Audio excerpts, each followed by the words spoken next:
OPS வெளியிட்ட மிக முக்கிய அறிவிப்பு. நண்பர்களே, இந்த மாதிரி தினம் தினம் வெளியாகக்கூடிய அரசியல் சார்ந்த உண்மை தகவலுடனுக்குடனே நீங்கள் தெரிஞ்சுக்கணும்னு நினச்சிங்கன்னா நம்ம சேனலை சப்ஸ்கிரைப் பண்ணி ஃபாலோ பண்ணிக்கங்க. அப்படி இந்த வீடியோ பிடிச்சிருந்துச்சு அப்படின்னா ஒரு லைக் பண்ணுறதுக்கு மட்டும் மறந்துடாதீங்க.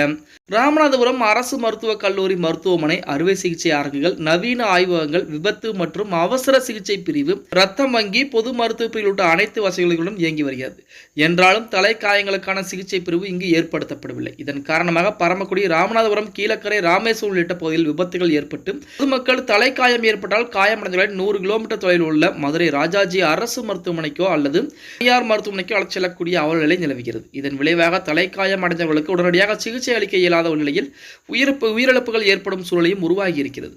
புண்ணிய திருத்தலங்கள் அதிகம் நிறைந்துள்ள ராமநாதபுரம் பகுதியில் தினமும் நூற்றுக்கணக்கான வாகனங்களில் பக்தர்கள் வந்து செல்வதன் காரணமாக விபத்துகள் அதிக அளவில் நடைபெறுவதால் ராமநாதபுரம் அரசு மருத்துவக் கல்லூரி மருத்துவமனையில் அனைத்து வசதிகளுடன் கூடிய தலைக்காய சிகிச்சை பிரிவினை ஏற்படுத்த வேண்டியது மிக அவசியமாகிறது. இது குறித்து இப்பகுதியில் மக்கள் சார்பில் கோரிக்கை மனுக்கள் அளிக்கப்பட்டு அதன் மீது எந்த விதமான நடவடிக்கையும் எடுக்கப்படவில்லை. எனவே ராமநாதபுரம் அரசு மருத்துவமனை கல்லூரியில் அனைத்து வசதிகளுடன் கூடிய தலைக்காய சிகிச்சை பிரிவு உடனடியாக அமைக்கவும், 24 மணி நேரம் பணியாற்றும் வகையில் அதற்குரிய மருத்துவர்கள் மற்றும் இதர பணியாளர்கள் நியமிக்கப்படும் உடனடி நடவடிக்கை எடுக்குமாறு திமுக அரசை வலியுறுத்தி வரும் 30ஆம் தேதி வெள்ளிக்கிழமை காலை 10:30 மணியில் ராமநாதபுரம் அரசு மருத்துவக் கல்லூரி மருத்துவமனை முன்பு ராமநாதபுரம் மாவட்ட செயலாளர் ஆர் தர்மர் எம்பி தலைமையில் மாபெரும் கண்டன ஆர்ப்பாட்டம் நடைபெறும். இவ்வாறு அப்படின்னு சொல்லி நமது ஓபிஎஸ் அதிரடியான தகவலை சொல்லியிருக்கிறார்.